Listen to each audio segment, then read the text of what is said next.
Another white kid dead. Two more of the fellas holding the gun.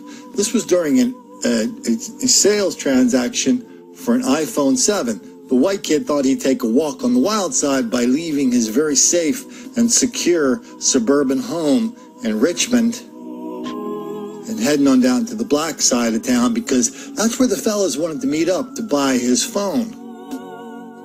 Let's see how that turned out. He was a young guy who grew up in the small town of New Kent, but Joshua Gray had big dreams. He wanted to be a model, and I mean, he had, we don't all have the looks that he had, and so he had really embraced that and started down that path. That personality, his parents believe, is why he didn't fear coming to the city's East End off Mechanicsville Turnpike to sell his iPhone 7.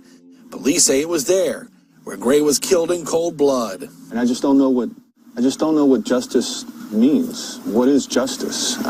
Here we are. We've got teenagers out here with guns, and that's crazy. 15-year-old Tyshawn Andrews and 17-year-old D'Amico Pressy Robertson are both charged with murder and multiple other felonies, including attempted robbery, meaning the Commonwealth now has a case that could turn capital.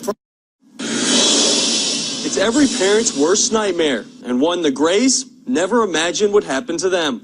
But on September 17th, they received the call they'll never forget. It truly is the worst phone call a parent can receive. A state of disbelief and shock took over Michael and Diane Gray when they received that news from police. That's when he told us that, Josh had been shot and passed. Their fun-loving, always smiling son wouldn't be coming home. Vibrant, lived every day, loved the water. He's a beautiful child inside and out. With big dreams that were cut short. He wanted to model.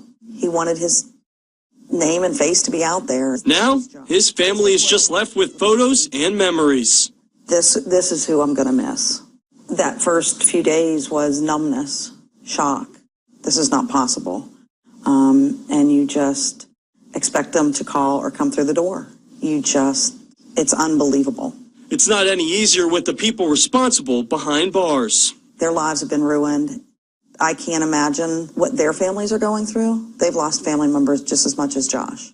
And his parents just want to see a change. This is just not happening to us or to our family. It's happening every single day. This is such an awful story. Maybe it's time to break one of our rules.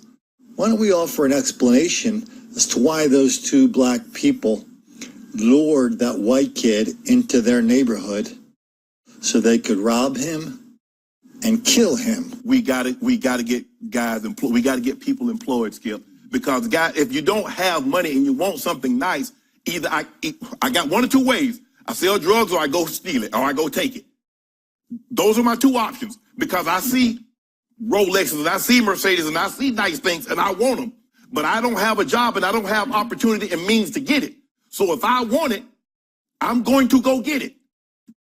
Meanwhile, out in Cleveland, the moms in Cleveland are getting pretty fed up with the little fellas constantly being caught by the cops when they break the law. So they thought they'd have a nice little protesting against the cops who are constantly finding their little fellas robbing, stealing, killing people wildly out of proportion. Yeah, they call that police brutality. A group of mothers of children killed in violence gathered today to demand better community policing and more police accountability.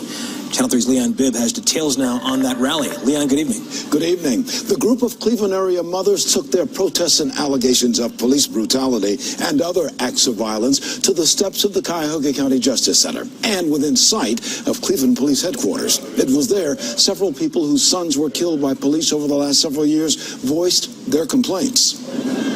The families responded to the proposed community policing plan from Cleveland Police. Among the speakers were Brenda Bickerstaff, whose brother was killed by police 16 years ago, and Alicia Kirkman, whose son was killed 11 years ago.